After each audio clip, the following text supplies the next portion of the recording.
You know from your notes that there's a force of gravity between any two objects with mass. Force of gravity between two people, force of gravity between the Earth and the Sun. Doesn't matter what the objects are. Doesn't matter how heavy they are. There's a force of gravity between those two objects. Now that force, according to Newton, is equal to G m1 m2 over r squared, where m1 and m2 are the masses of the two objects, and r is the distance from the center of one object to the center of the other object. G is a constant.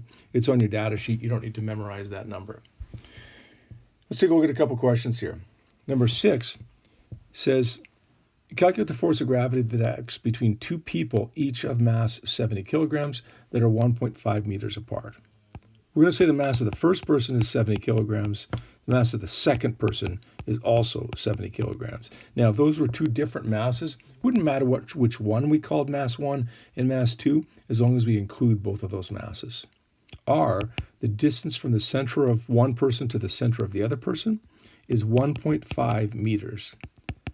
Let's find that force of gravity that acts between the two people now. F is equal to G m1 m2 over r squared. And again, G is that constant that's on your data sheet, 6.67 times 10 to the minus 11 Newton meter squared per kilogram squared, times mass 1, 70 kilograms, mass 2, which is also in this case 70 kilograms, divided by 1.5 meters squared. Sub those numbers into our calculator, we're going to get a value of 1.5 times 10 to the negative 7 newtons here. Now, a couple of things about this. One, this is a really small force. It's a really small force because we're dealing with two people here.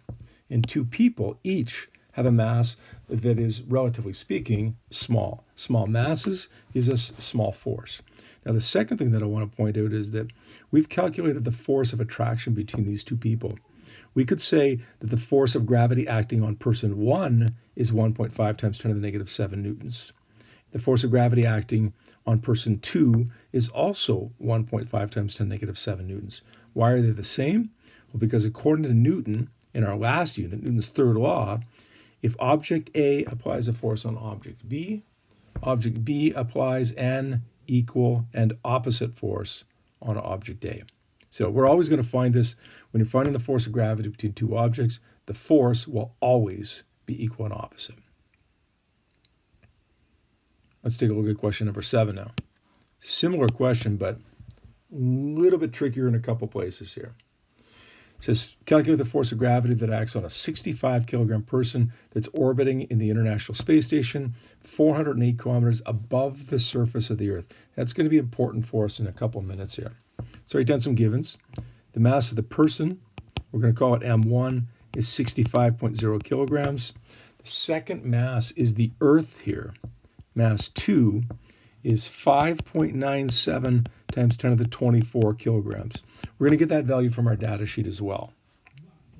R, the distance that separates the center of the Earth from this person in the space station, is 6.38 times 10 to the 6 meters. That's the radius of the Earth, again, given to us on our data sheet, plus 408,000 meters. The distance from the center of the Earth to the surface, the distance from the surface of the Earth to the International Space Station where this person is. We need the distance from the center to the person, so you got to add those up. That gives us a value of 6.788 times 10 to the 6 meters. Let's solve for that force now. Same equation, F is equal to G m1 m2 over r squared. Here's our constant, 6.67 times 10 to the minus 11. Doesn't really matter which one we call mass 1 and which one we call mass 2. We'll stick with the way that we have it in our givens, though. 5.97 times 10 to the 24 from our data sheet. And R, remember to use that value from the center of the Earth to this person in the International Space Station. That's 6.788 times 10 to the 6 meters. And don't forget to square that value. Sub those numbers into our calculator. We're going to get a value here of 562 newtons. 562 newtons acting between the person and the Earth. That means the force of gravity acting on the person is 562. The force of gravity acting on the Earth is also 562, because if object A applies a force on object B applies an equal and opposite force on object A.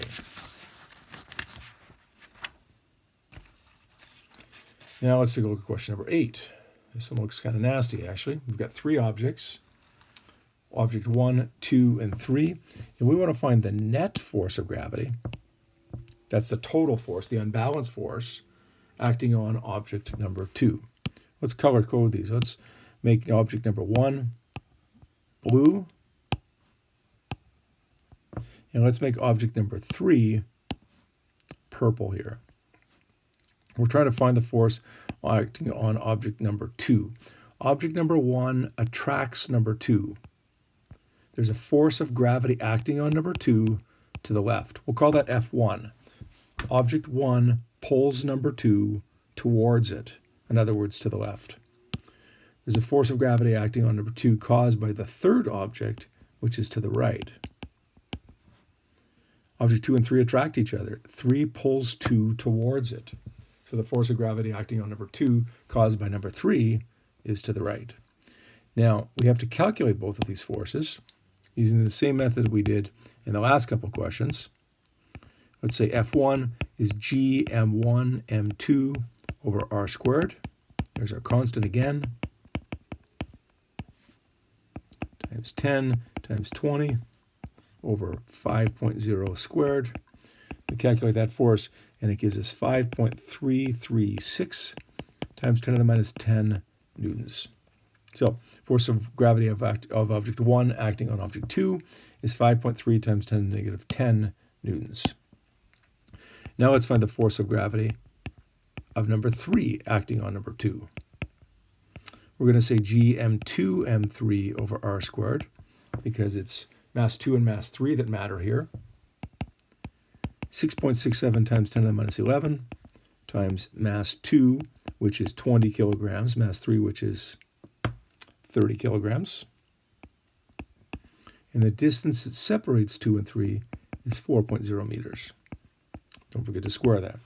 Solve this one. Gives us 2.50125 times 10 to the minus 9 newtons. Now we've got those forces. To find a net force or a total force, we have to add these up. F1 plus F3. But what you got to be careful of here is that F1 is acting to the left. You can see back in our free body diagram. So let's make that a negative value. Negative 5.336 times 10 to the negative 10 newtons, plus we'll keep 2.50125 times 10 to the negative 9 as a positive value, because you can see F3 is acting to the right.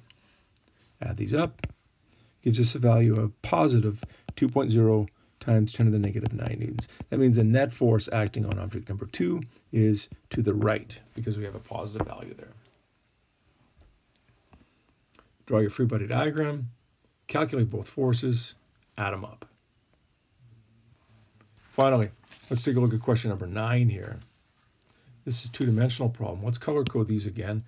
So we're trying to find the force acting on number 2 caused by number 1 and number 3. Let's draw our free body diagram, same as we did in the last question. Number 2 is pulled towards number 1. So we'll call it the force of object number 1 acting on number 2. And number 2 is pulled towards number 3. We'll call that the force of 3 acting on number 2. Once again, we're going to calculate both of those forces. F1 is going to be G m1 m2 over r squared. Don't forget your constant. On your data sheet, 6.67 times 10 to the minus 11. Mass 1 is 30 times 90 over the distance that separates them is 60 meters. Don't forget to square that. Gives us a value of 5.0025 times 10 to the negative 11 newtons. Let's calculate the force of 3 acting on number 2 now. Two masses that matter here are mass 2 and mass 3. Mass 2 is 90. Mass 3 is 75. and the distance that separates them is 80 meters. Calculate that force, and it's 7.03476563 times 10 to the minus 11 newtons. Now, to find the total force, the net force, we have to add our forces together. But because this is a two-dimensional problem, we don't add them together the same way as we did question number 8. This time we have to add them together vectorially. So we're going to draw a vector diagram like we did back in Unit 1, our kinematics unit. I'm going to say F3 is to the right, and its value is 7.03 times 10 to the minus 11 newtons. And I'm going to draw head to tail F1, 5.0 times 10 to the negative 11 newtons. The net force, the total force, is drawn from start to finish. We're going to call that F, or you could call it R for resultant vector. And we're going to solve for theta at the very beginning of the vector diagram. F is found by the Pythagorean theorem.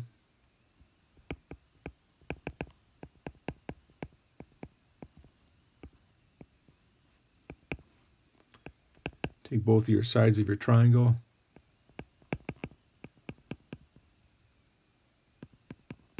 Square them, add them, square root them, and F works out to be 8.6 times 10 to the negative 11 newtons. That's the magnitude of the force. But force is a vector, so it needs a direction. We're going to solve for theta, the direction, using the inverse tan function of opposite over adjacent.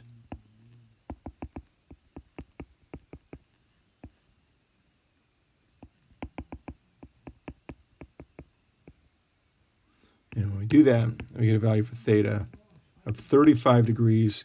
That's going to be 35 degrees south of east. And we're